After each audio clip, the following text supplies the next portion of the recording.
Muy bien, seguimos cumpliendo exquisitamente el tiempo, la agenda, y pasamos a continuación a la primera mesa de las que tenemos todavía pendiente a lo largo de la mañana, sobre aprendizajes COVID-19, las mejoras inaplazables en la asistencia a pacientes con diabetes. Como moderadores de esta mesa estarán el doctor Escalada y la doctora Bretón, y contamos con 3 representantes autonómicos. Por Andalucía estará la doctora María Asunción Martínez Broca, que es directora del Plan Integral de Diabetes de Andalucía y es jefa de servicio de endocrinología y nutrición del Hospital Universitario Virgen Macarena. Por Cataluña estará el doctor Dídac Mauricio, es presidente del Consejo Asesor sobre la Diabetes del Departamento de Salud de la Generalitat de Cataluña, es director del Departamento de Endocrinología y Nutrición del Hospital de la Santa Creu i Sant Pau de Barcelona y el jefe del grupo de Ciberdem de este hospital. Y de la Comunidad Valenciana contamos con el doctor José Pomares, que es actualmente el coordinador del Plan de Asistencial Integral del Paciente Diabético de la Comunidad Valenciana y es coordinador de la Unidad de Diabetes del Departamento de Salud de Alicante, del Hospital Universitario de esta ciudad. Bienvenidos a todos y muchas gracias. Muchas gracias, Ana. Si queréis, ya tomo yo la palabra. Esta es la primera de las 2 mesas que vamos a hacer, que van a repasar un poco los aspectos que hemos tratado en las reuniones autonómicas que se han llevado a cabo hasta la actualidad, que están pendientes otras.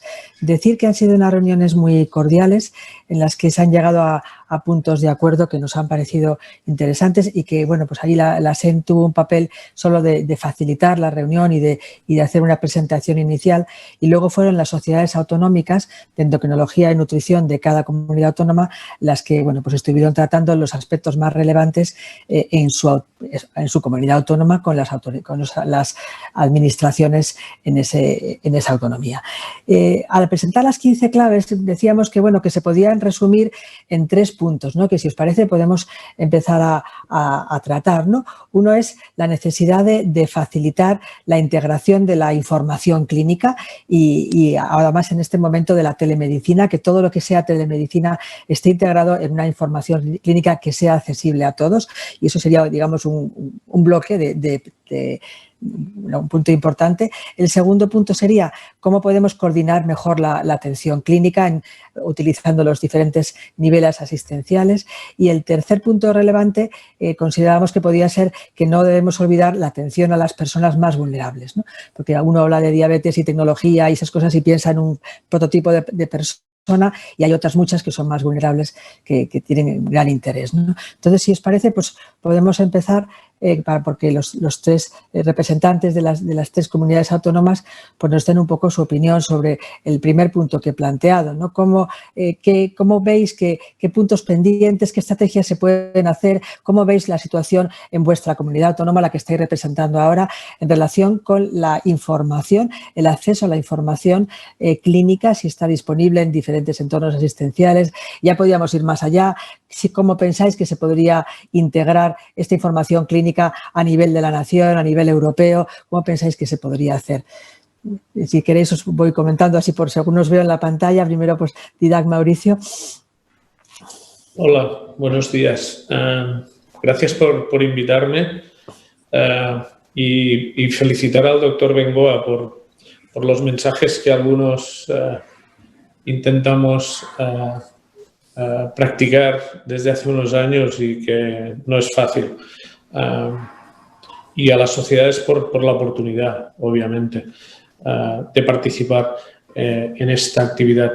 En relación a lo que comentabas, Irene, entiendo que es sobre los sistemas de información que utilizamos los clínicos, sí, y también el acceso de los pacientes. Sí, historia clínica electrónica, ¿cómo se puede hacer más accesible entre los clínicos y también con los pacientes? En Cataluña disponemos de diferentes proveedores de salud, como algunos sabéis.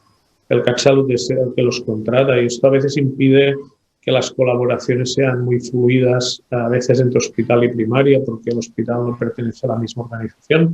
Sin embargo, todos los hospitales tienen, obviamente, y primaria, una historia clínica electrónica propia, lo que sí que en este momento tenemos todos acceso a casi todos los otros agentes que hay en el sistema, mediante un sistema que está implantado desde hace unos años. Por tanto, cuando nosotros que tenemos 3 hospitales, yo dirijo un servicio que visita en 3 hospitales diferentes, accedemos al sistema, a los sistemas de información de otros agentes, incluido primaria, incluido informes de otros hospitales y pruebas complementarias y otro tipo de información que también está disponible a través de este sistema de historia clínica compartida que se llama HC3. Respecto a los pacientes, el COVID ha traído muchas cosas malas, pero ha traído algunas de buenas, como ha expuesto el doctor Bengoa, y es que ha acelerado la implantación de accesos, por ejemplo, a la carpeta de salud, que en nuestro sistema se llama la Meva Salud, Mi Salud, y a través de ella nos podemos acceder a muchísima información, podemos acceder a la información propia, a solicitud de visitas tanto telemáticas con atención primaria como telefónicas y presenciales, no en todos los hospitales, pero sí a la atención primaria. Por tanto, yo creo que aquí es muy mejorable porque, como sabes, Irene, uno de los puntos que habéis apuntado en los documentos es que los sistemas de información sobre la automonitorización, por ejemplo, de los pacientes con diabetes no están integradas. Creo que es un tema que hay que trabajar, que hay que forzar desde el sistema macro a que las empresas nos faciliten y homogeneicen la información para facilitar su tratamiento. Seguimos por orden. María Asunción Martínez Roca, por favor. Tu opinión desde Andalucía. No se te oye, no, tienes que ponerte el micrófono. Ahora, Marita, sí. Muchísimas gracias por la invitación. La verdad que es un orgullo estar en esta reunión con los ponentes anteriores y con los que comparto esta mesa. Así que gracias por la iniciativa y por la invitación. Comparto esta visión de partida. Es muy difícil hablar de atención integrada, de atención coordinada, si no tenemos un acceso a la información que nos permita tomar las mejores decisiones en cualquiera de los niveles asistenciales o de los entornos en los que asistencialmente trabajemos. Por tanto, el acceso a esa información, esa historia clínica digital única, me parece que es un elemento estratégico para garantizar la coordinación y la atención. No quiero entrar en mucho detalle, lo digo quizá por no alargar los tiempos en cuanto a la descripción autonómica de cómo trabajamos, pero sí puedo decir que trabajamos con una historia clínica digital compartida, que no única, pero sí compartida, que nos permite acceder a esta información desde atención hospitalaria para todos los centros hospitalarios hacia la atención primaria y a la inversa, igualmente a prácticamente la totalidad de las pruebas complementarias. Sí hay desde mi punto de vista, una necesidad de ampliación de ese acceso a la información. Entiendo que esta información es tan relevante que no puede quedarse contenida en una comunidad, es decir, debe ser visualizable, debe ser compartida en todo el entorno del Sistema Nacional de Salud. Y hay también un reto importante que nos facilitaría mucho el trabajo asistencial y que ha salido en la intervención de mi compañero, el doctor Mauricio, y tiene que ver con la integración real de la información clínica relevante, y en este sentido pues tenemos mucha información específicamente, por ejemplo, de control glucémico que no está integrado en la historia y que sería deseable hacerlo. Pero esto es un trabajo de dos. Esto es un trabajo en el que tiene que haber una implicación y una determinación para hacerlo por parte de los proveedores, de las propias empresas, que trabajen en interoperabilidad, que lo diseñen para hacerlo posible y que tengan la voluntad de querer hacerlo, las dos cosas. Y por otra parte, también desde el propio proveedor de salud, que tiene que adaptar también parte de sus sistemas de información para hacerlo compatible. Pero creo que estos son los dos grandes puntos, ¿no? La historia clínica digital única y la integración la máxima volumen de información para poder tomar las mejores decisiones. Muchas gracias, Francisco José. Además, que hago una cosa que añadir desde Valencia, desde la comunidad valenciana. Muchas gracias, Irene. Nada, muy poca cosa. Lo primero, antes de nada, es felicitar tanto a las sociedades como a la diabetes como a la intervención y nutrición, de la que soy miembro y de la que me siento muy orgulloso de este tipo de iniciativas, y felicitar también al resto de ponentes, sobre todo al doctor Bengoa, porque la verdad es que cada vez que habla pues me siento más unido a estos pensamientos. Y yo tengo muy poquito que añadir. Sí que me gustaría pues, puntualizar que sí que en la Comunidad Valenciana tenemos una historia clínica común o compartida, pero es común porque parte de lo que hacemos en el hospital también se puede hacer hacia atención primaria a través de lo que sería la prescripción. El módulo de prescripción está en la historia clínica de atención primaria, con lo cual tenemos visibilidad de las dos historias. Primaria puede ver el hospital puede ver primaria. Y sobre todo una cosa que ha mejorado mucho es que es pensar en el paciente, el recorrido del paciente. Es decir, que ya no pensamos en el paciente que está asignado a un determinado espacio de residencia, sino que si el paciente es atendido en otro centro hospitalario de la red pública, de los 24 departamentos que tenemos en la Comunidad Valenciana, pues ese paciente ya es visible en el centro de atención en todo su conjunto. Con lo cual, creo que ahí hemos ganado mucho. Y sobre todo sí que me gustaría reforzar lo que acaba de decir Marieta, que sobre todo para lo que son espacios como el mío, que somos un departamento de salud, de cara a la costa, que somos preceptores de pacientes residentes en otros territorios del ámbito nacional, sobre todo en los meses venideros, y necesitamos ver qué es lo que está pasando en su centro. Entonces, la historia nacional debe ser un recurso en beneficio del paciente, de la persona. Y creo que tenemos que poner siempre el foco en qué es lo que necesita esta persona, y que creo que va a ser el hilo conductor de lo que deberíamos desarrollar. Muchísimas gracias. Aprovecho para indicar a las personas que nos están escuchando, a la audiencia, y animarles a que hagan preguntas por el chat.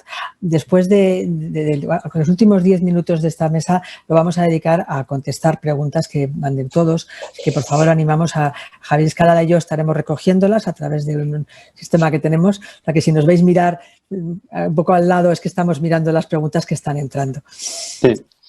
Bueno, a mí me gustaría aprovechar la ocasión primero pues para también dar la bienvenida a nuestros invitados, compañeros de fatigas también y bueno, pues con un expertise especial en aspectos de gestión y que, bueno, os agradecemos que estéis aquí compartiendo esto.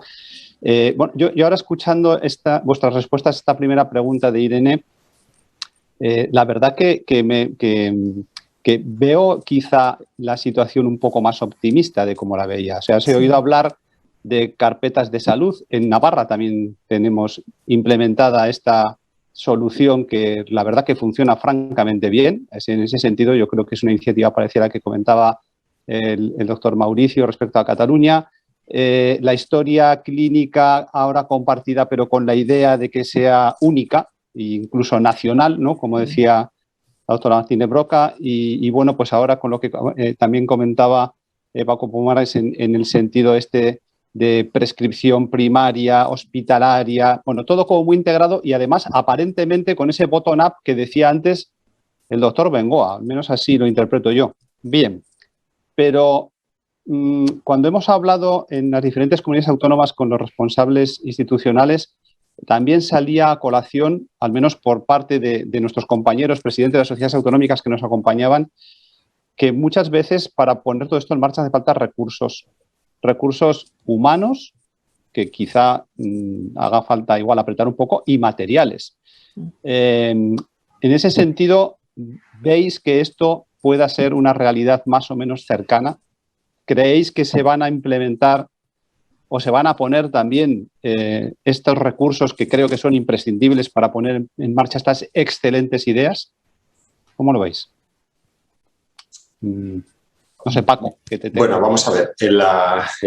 Realmente esto que estamos comentando ya está en marcha. Es decir, lo que es la integración de la historia clínica como tal no ha ido mejorando evolutivamente y yo creo que en beneficio del paciente. O sea, que por ahí creo que poco más podemos implementar, salvo pues el escalado nacional y, por supuesto, si tuviéramos una visión de paciente, de atención también comunitaria dentro del ámbito de la Unión Europea en la que nos encontramos. Nosotros tenemos muchísimos pacientes de la Comunidad Económica Europea que vienen a nuestro territorio permanentemente. Ni siquiera es un turismo, no es turismo, son residentes en nuestra comunidad.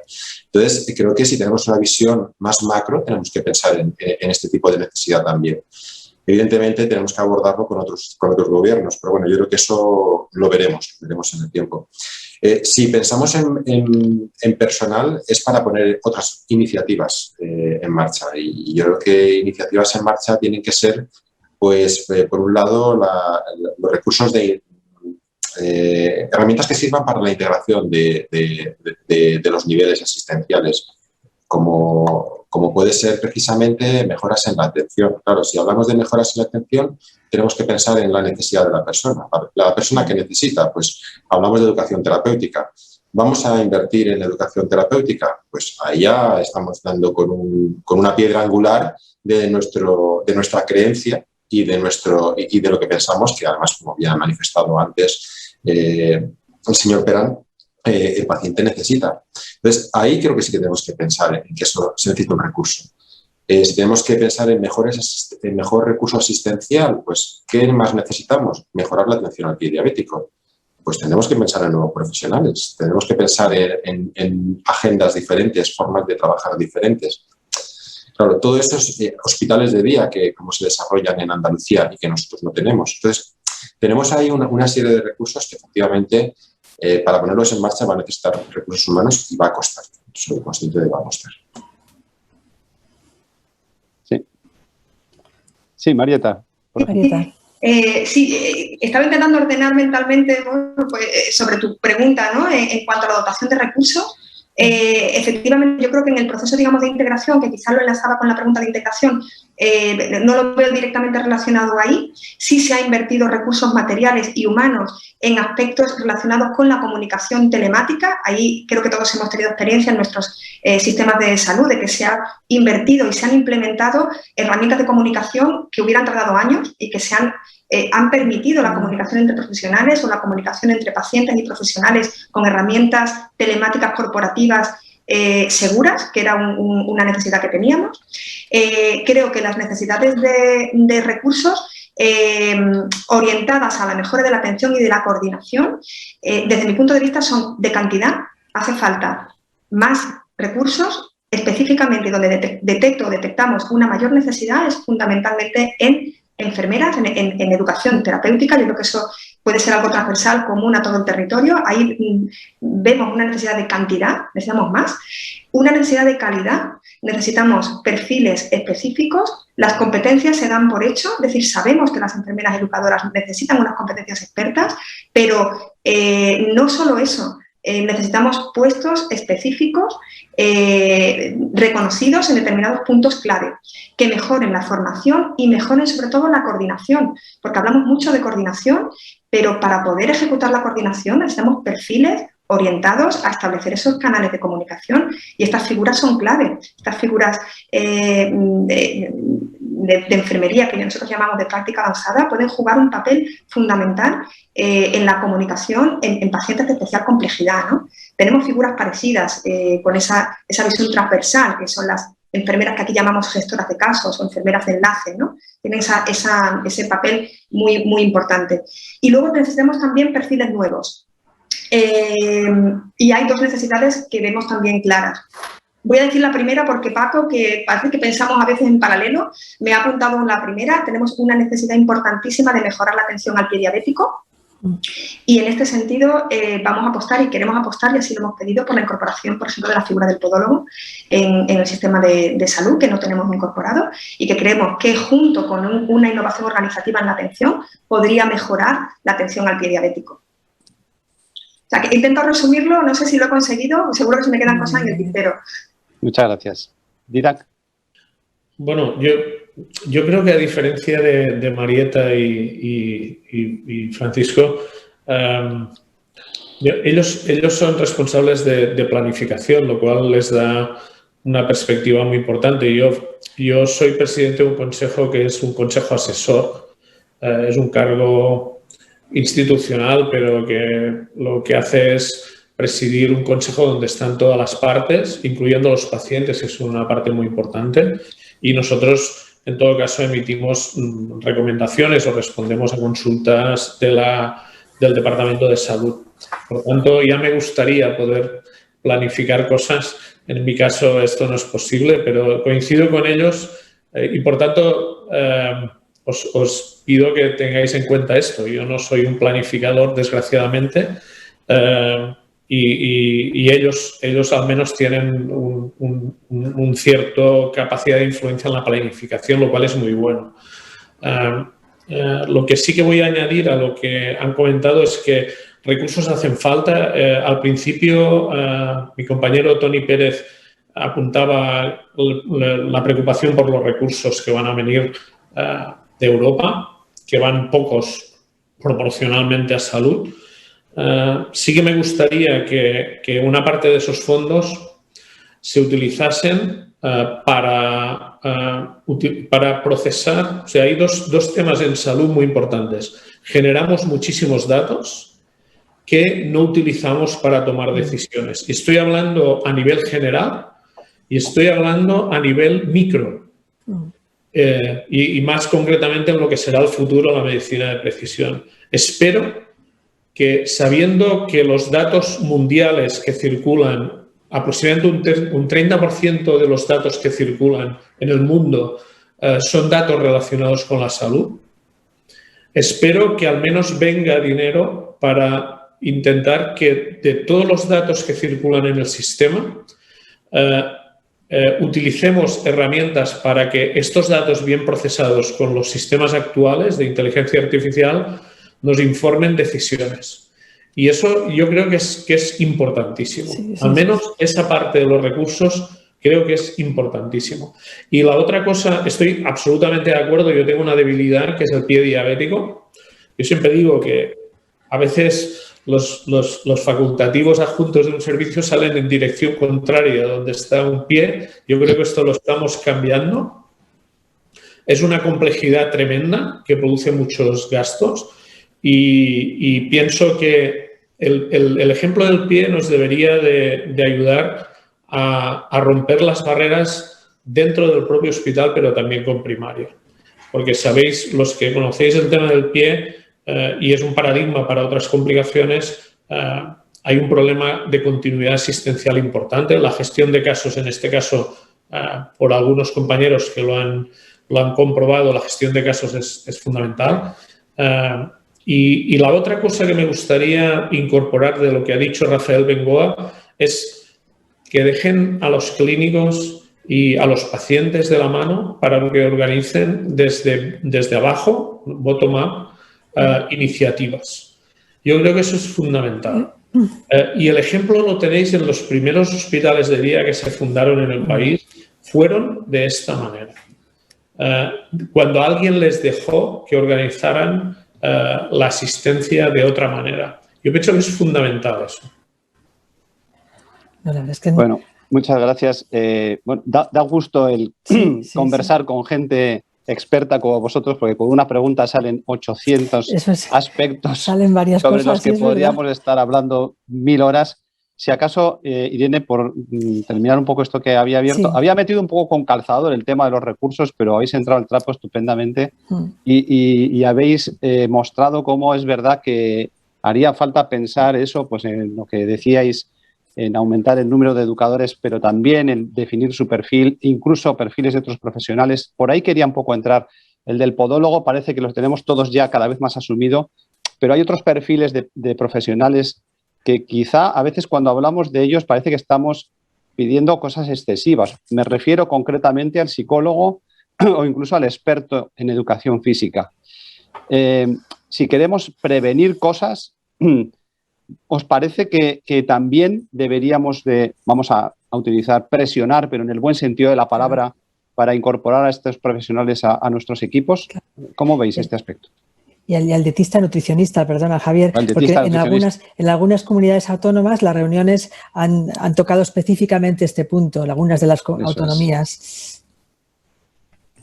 Esta vez empiezo yo, quizás. Perfecto. Sí, perfecto.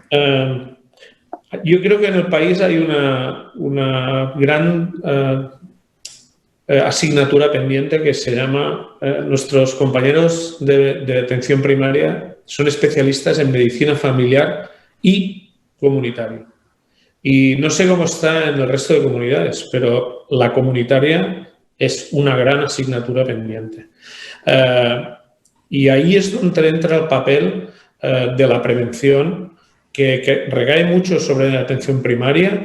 hay intereses corporativistas que creo que impiden que se incorporen figuras nuevas, como apuntaban mis compañeros en el sistema, aunque sea solo para asesorar y coordinar el consejo en ejercicio físico, el consejo en nutrición. Es impensable que cada una de las unidades de primaria tenga un nutricionista propio, pero sería deseable que en cada centro de salud al menos hubiese un nutricionista, dependiendo evidentemente de las horas necesarias, pues calculando la dedicación y asesorando y organizando programas de prevención. ¿Eso sería importante? Yo creo que es muy importante. Y el tema del ejercicio, indudablemente, y un paradigma de esos es cuando los servicios de atención primaria se han organizado en los programas de prevención del tabaquismo. Yo creo que es un buen ejemplo eso, de cómo lo que se ha hecho en tabaquismo se puede hacer en muchas otras áreas. Y recojo lo que decía Bengoa en relación a que esa parte del sistema es una parte pendiente. ¿Un comentario más? ¿Qué que decir? Bueno, yo quisiera, estoy totalmente de acuerdo con Dila, que creo que ha hecho ha centralizado el foco perfectamente, y quisiera también dar una visión un poquito más amplia de que a veces lo que tenemos es que plantear no solamente una cuestión profesional, sino también una cuestión de recursos comunitarios. En este sentido, pues tenemos que pensar que tenemos que trabajar con otros sectores de la sociedad para hacer los entornos, por ejemplo, más habitables, permitir que se puedan hacer determinadas actividades físicas o programar o habilitar determinados grupos que faciliten precisamente el desarrollo de este tipo de actividades, porque hay barreras psicológicas para muchas veces o barreras físicas limitantes que evitan que una persona pueda desarrollar una adherencia a una dieta o un hábito dietético o pueda desarrollar una actividad física. En ese sentido sí que tenemos que trabajar la parte comunitaria, pero más allá de la sanidad, a nivel de educación, a nivel de trabajo.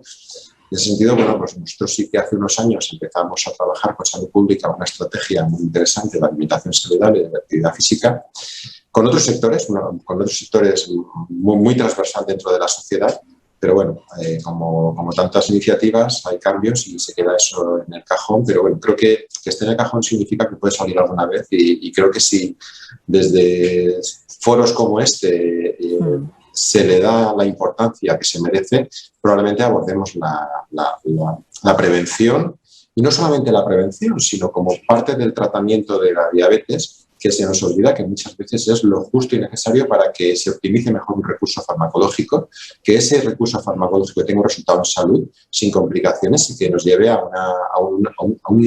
una visión más sostenible del sistema, que muchas veces nos falta esa percepción global del problema. Marieta, ¿algún comentario? Sí, yo por salir un poco del guión, en lo que habéis comentado, creo que sí, es necesario incorporar nuevas figuras, creo que todos tenemos la percepción de esa necesidad. Creo que es una oportunidad de incorporarlas con una visión algo diferente, porque si no corremos el peligro de seguir fragmentando la atención hasta el infinito, ¿no? Es decir, hacer súper especializaciones en determinadas áreas. Es decir, estas figuras, por ejemplo, la que habéis comentado, dietista, nutricionista o una persona experta en prescribir ejercicio, que nosotros no podemos saber hacerlo, ¿no? Deberían, o la figura del podólogo que ha salido previamente, incorporarlas con una visión mucho más transversal de lo que estamos acostumbrados a hacer. Que ese es un reto importante, ¿no? Que sea una figura que pudiera dar servicio a las necesidades de una forma más transversal, no focalizados en una unidad concreta, en un centro de salud concreto, porque corremos el peligro de seguir fragmentando aún más la atención. Entonces, sí, con una visión también nueva, porque es el momento. Si incorporamos una nueva figura, es el momento de incorporarla con una nueva función y una nueva visión. Sí, totalmente de acuerdo. Si os puedo un poco aportar que en las reuniones, como decía, pues todo fueron reuniones muy cordiales, salían proyectos, salían ideas, pero donde, en mi opinión o mi intuición, pues hubo pues más dificultad de decir esto creo que va a ir bien, es en el tema de la educación terapéutica, porque no es tanto tener personas formadas como conservarlas como miembros del equipo. O sea que eso es un problema que yo creo que es un problema común, no sé si si queréis añadir alguna cosa más. No solamente se trata de incorporar, sino que se queden y que formen realmente parte del equipo. Y eso es pues, un problema que salió y que además, como os digo, no parecía que tuviera una fácil solución. Y bueno, antes de que contestéis a esto, sí quería, un poco en respuesta a lo que ha dicho Paco, recordaros que la ASEN tiene una iniciativa que es la de Alianza de Ciudades contra la Obesidad, que está...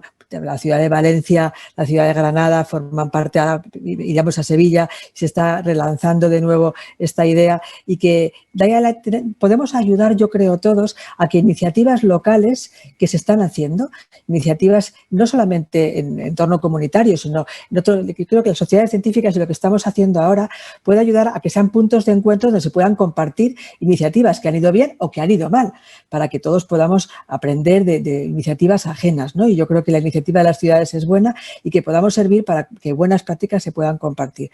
Y bueno, dicho esto, volvemos a tenerlas y conservarlos, ¿no? ¿Qué os parece? ¿Puede ser un problema o cómo lo veis? Porque además en el momento COVID que ha habido tantísima escasez de enfermeras que ya ni hay ni va a haber, ¿no? Bueno, si queréis empiezo yo ahora, ¿no? Vamos por orden. Me encanta que me hagas esta pregunta porque es un tema que de verdad está en mi... ¿Cómo te diría? Mi objetivo personal. Esto ya es un objetivo personal. O sea, yo me propuesto que de verdad tenemos que conservarlo, ¿no? Conservarlo, claro. Yo creo que aquí la cuestión es transmitir. Yo intento repetir estos mensajes para que calen, ¿no? Y sean... la competencia se da por hecho, es decir, es necesaria una competencia experta y es necesario, y se conoce que esta enfermería requiere unas habilidades específicas para la educación terapéutica en diabetes. La cuestión es convencer de que esos puestos deben ser ocupados por personas con estas competencias. No es una conservación de la persona en sí misma, que también, ¿no? Si tienes una persona formada, evidentemente necesitas conservarla en tu equipo, pero esta persona se irá y lo que se irá de forma natural, ¿no? Y lo que es importante transmitir es que determinados entornos de atención sanitaria, como es el entorno a la diabetes compleja, necesita tener puestos con un nivel de competencias y un nivel de reconocimiento establecido. Y que estos puestos no son intercambiables, que quien venga tiene que cumplir esas competencias. Y una vez incorporada debe mantenerse en el equipo, ¿no? Entonces yo creo que este es el mensaje que creo que tenemos que trabajar, la competencia y el puesto, identificar aquellas áreas en las que por la atención a situaciones de diabetes de especial complejidad requieren unas competencias expertas y un reconocimiento del puesto, lo que nosotros llamamos puestos singularizados, ¿no? Puestos especiales, ¿no? para este perfil de enfermería. Y me parece indispensable, y no solo en la formación en diabetes, sino también tenemos otro entorno y de nuevo sale el pie diabético. Si sale es porque es un problema con resultados en salud muy mejorables, complejo de manejar. Hay también competencias expertas, evidentemente, en las heridas crónicas y en las heridas complejas, ¿no? Y estas competencias también deben garantizarse en la enfermería que atiende a este perfil de pacientes. Se hace un campo... No, claro. Antes de permitir que contestéis los demás, una matización de la pregunta. ¿Y cómo pensáis que lo ven? O sea, eso de que hace falta unos perfiles específicos para... ¿Cómo pensáis que lo ven desde el otro lado, desde el lado de la enfermería?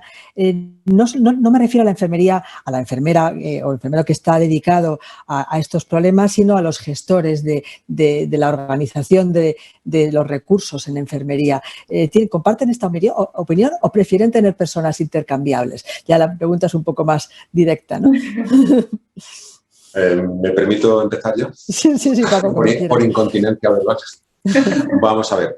Realmente, para mí, como ha dicho Marieta, es una cuestión personal. Es una cuestión personal no porque yo vaya a obtener efectivamente ningún beneficio personal, sino porque creo, como casi todos los que estamos en esta reunión, que la educación es el tratamiento de la diabetes. La educación terapéutica en diabetes es el tratamiento de la diabetes y que va a mejorar la vida de las personas y que va a hacer que tengan menos problemas relacionados con la diabetes ahora y después y que luego puedan tener, que puedan tener un beneficio. El sistema, lo que es la institución, pues también se beneficia precisamente de una optimización de los recursos actuales y posteriores, futuros. Entonces, transmitir eso no es fácil, efectivamente, porque el recurso de enfermería ahora mismo, además es una cuestión que he tratado incluso con responsables de universidad, de enfermería, que piensan que cualquier persona de enfermería es capaz de hacer cualquier cosa relacionada con la enfermería. Y claro, eso a veces cuesta mucho trabajo desmontarlo, porque ya estás hablando con una persona que tiene una creencia, que tiene una predisposición a pensar en que no hay permeabilidad a un mensaje de que se necesita una capacitación específica para poder transmitir una serie de conocimientos que van a llevar a una serie de acciones futuras. Nosotros estamos en ese camino, no es fácil, pero sí que hemos desarrollado un programa de educación terapéutica, lo tenemos casi, hemos conseguido que se vayan a planificar consultas de atención primaria de enfermería, es decir, que atención primaria, igual que tienen los médicos de atención primaria, tienen su consulta, pues que también hay una consulta específica de enfermería. Y también que aparezca, esto que estoy comentando, aparece en los presupuestos de nuestra Generalitat Valenciana para 2021, que bueno, con la pandemia veremos a ver en qué queda, pero también en los presupuestos aparece que se implementen estos programas de educación terapéutica en atención primaria, en enfermería. Entonces, bueno, luego viene el problema de que qué personas son capaces de implementar esto, efectivamente la formación. Empezamos con una formación a través de lo que sería nuestro recurso de formación a profesionales, pero eso al final tiene una limitación de acceso a solamente la persona que proactivamente ha querido llegar ahí. Quizás necesitemos una estrategia de formación que sea más en cascada y que a nivel de personas responsables de hospitales o de instituciones especializadas pues, de diabetes pues vaya hacia atención primaria y dentro de atención primaria pues puede haber una diseminación. Yo entiendo que esto no puede ser un interruptor que se enciende y se apaga, sino que va a ser un proceso progresivo, pero sí que me gustaría que hubiera una continuidad, una visión de que esto empieza a funcionar y que podemos ir modulando nuestros errores y podamos captarlo. Entonces, ya de hecho me siento orgulloso de que en nuestros presupuestos aparezcan estos dos conceptos, el programa de educación terapéutica y las consultas de atención primaria de enfermería. Entonces, bueno, vamos a ver si lo conseguimos. Yo creo que me toca a mí. ¿O? Sí, Dida. Adelante. ¿Sí? No, ¿querías decir algo? No. Por favor. El problema que planteas, Irene, yo pienso que viene muy al caso porque, a ver, debemos ser conscientes que estamos en un tiempo de crisis. Y los tiempos de crisis hay que aprovecharlos para ponernos también nosotros en crisis. Y el ejemplo de enfermería es probablemente la autorreflexión que deben hacer sobre su propio rol en el sistema.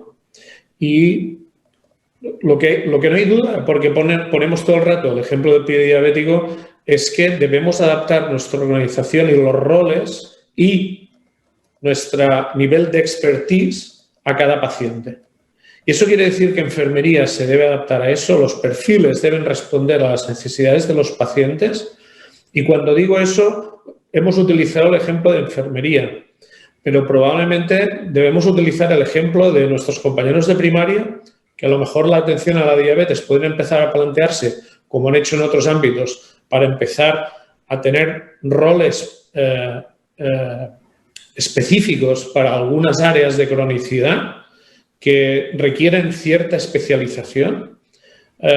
También podemos ponernos en crisis los propios endocrinólogos, porque es casi imposible poder hacer todos los roles de nuestra especialidad, que cada vez se está diversificando más. Y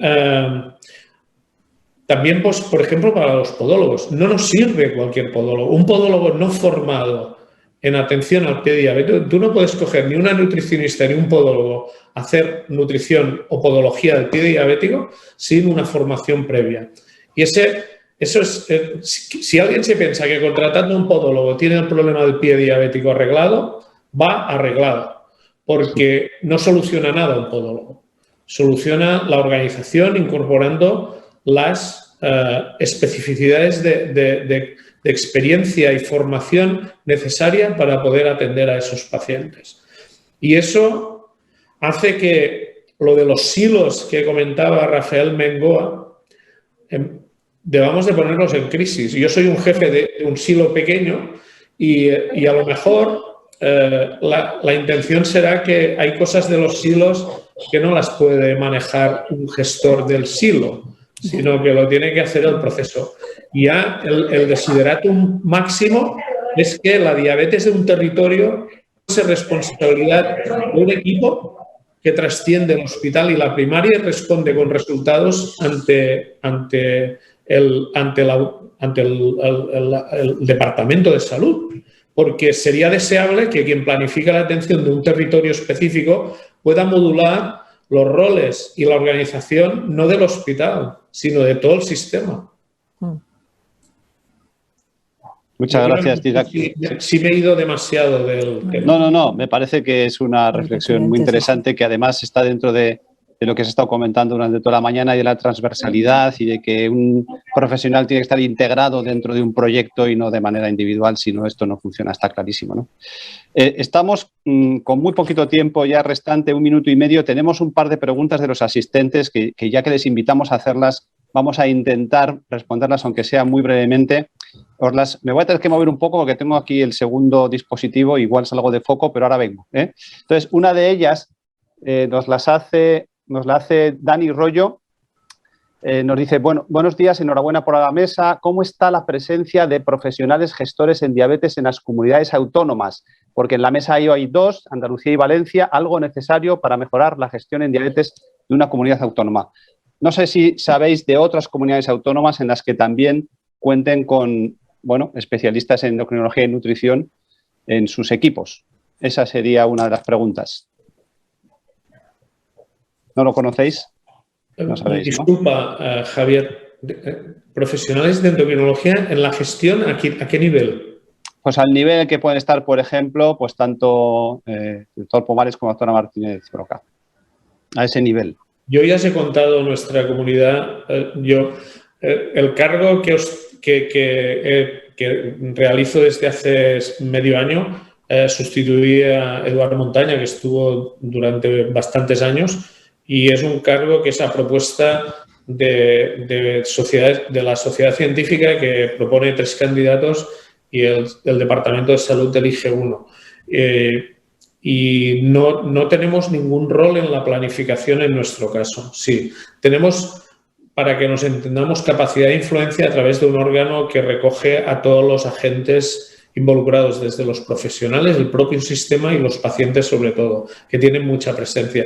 Pero en mi caso, que yo sepa, en Cataluña no es el caso como Andalucía y Valencia, que tienen una figura específica de planificación. A eso se refería en la pregunta. Sí. No, en Cataluña el representante institucional soy yo porque no hay un cargo similar al de ellos.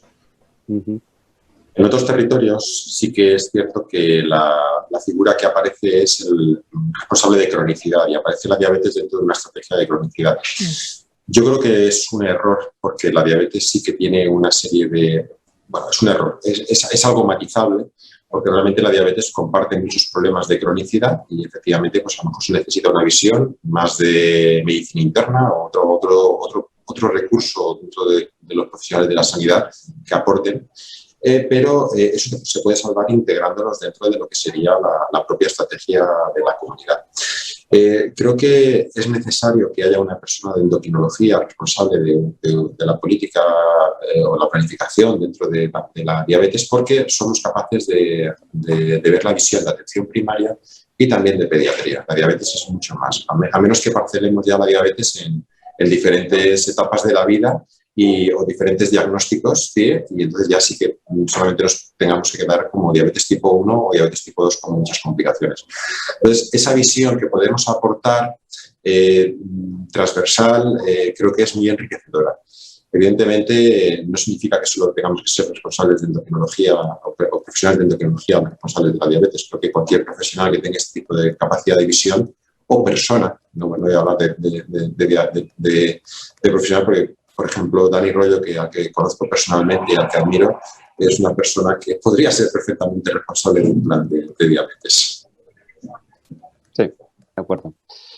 Bueno, por no dilatar más el tiempo, perdona Marieta, pasamos igual a la pregunta de Luis Forga, que es la última, que nos pregunta qué experiencias hay en las diferentes comunidades autónomas sobre integración en la historia clínica informatizada de la información proporcionada por las descargas de la plataforma de control glucémico. Es un tema por el que hemos planeado un poquito, pero quizá no hemos aterrizado claramente a la hora de conocer integraciones como tal ya que se estén haciendo. No sé si tenéis noticia de algún sitio, ¿no? Marieta. Yo, si queréis abro este tema. Nosotros, cuando iniciamos la implantación de del sistema libre, sí que desde el principio teníamos en mente que necesitábamos una recogida de información de cada uno de los pacientes candidatos que nos permitiera en paralelo recoger principales variables glucométricas para luego correlacionarlas y analizar resultados en salud, ¿no? Esa visión desde el principio sí que la tuvimos, ¿no? Un poco en la línea que comentaba Dida, ¿no? Tenemos mucha información, vamos a ser capaces de ordenarla para poder explotarla y tomar mejores decisiones en base a esa información, ¿no? De manera que lo que hicimos en ese momento fue un puente intermedio. No es una integración completa, pero sí que permitía una descarga periódica de la glucometría accesible desde la historia clínica, con esa intención, con la intención de poder en un segundo tiempo analizar esa glucometría y analizar también el impacto en resultados en salud. Eso lo tenemos ya desde el principio, y lo que sí estamos trabajando ahora es en la integración completa. Y es un proyecto que está bastante avanzado. No es fácil porque tiene una serie de requisitos, digamos, legales también, ¿no? y de temas relacionados con protección de datos complejos, pero está bastante avanzado y espero que próximamente podamos tener los datos de la glucometría, concretamente del sistema libre, en la historia clínica del paciente. Buenas noticias. En Cataluña, te puedo explicar, porque se discutió el viernes pasado en una reunión del Consejo. Hay un documento que se ha emitido de consultoría para informar los próximos concursos, y parece ser que todos los concursos que van a salir en el futuro próximo van a salir con los requerimientos. Obviamente esto genera negociación con los posibles empresas, que lógicamente, pero es una necesidad que va a estar ahí, y también hay una novedad, es que los pacientes van a estar en la mesa. Que lo digo porque alguien lo ha mencionado en alguno de los puntos clave. Y los pacientes, se nos informó el otro día que no es oficial, pero que se les va a invitar como participantes en las mesas. O sea que, bueno, ojalá vaya por ahí como en Andalucía. Otra magnífica noticia, Didac.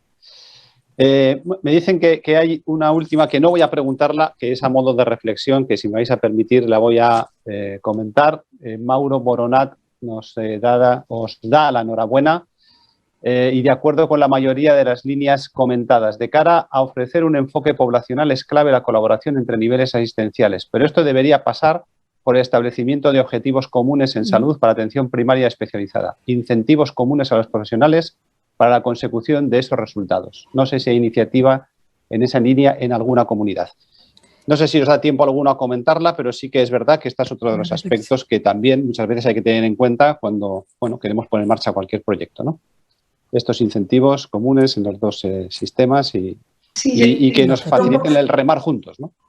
Sí, en línea un poco con lo que se comenta, no de forma general. Yo creo que son ámbitos diferentes que tienen también actuaciones y impactos diferentes, pero en aquellos que son comunes, y pongo un ejemplo muy concreto. Por ejemplo, nosotros propusimos desde el plan de diabetes, en la seguimiento del programa de despistaje de retinopatía, además de unas coberturas poblacionales y de otra serie de elementos, un tiempo de respuesta, ¿no? Entendemos que ese tiempo de respuesta pues, debe ser similar, obviamente, a los profesionales que realizan el cribado de atención primaria y atención hospitalaria, ¿no?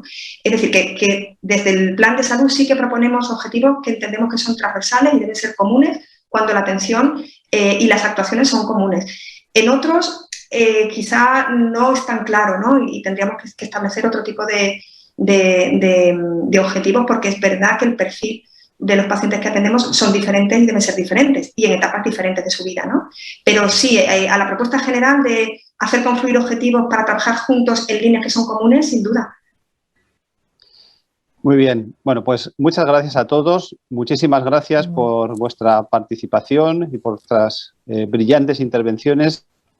Seguro que de cara a futuro seguiremos hablando de estos temas. Tenemos que seguir peleando por ellos y ahora tenemos una segunda mesa en la que se van a seguir hablando desde otros puntos de vista de estos u otros temas comunes a las 15 claves que antes presentaba Irene. Así que, sin más dilación, gracias de nuevo y doy paso ya a Toni Pérez y a Sonia Gaztambide, que serán los moderadores de la siguiente mesa. Gracias. Gracias. Muchas gracias.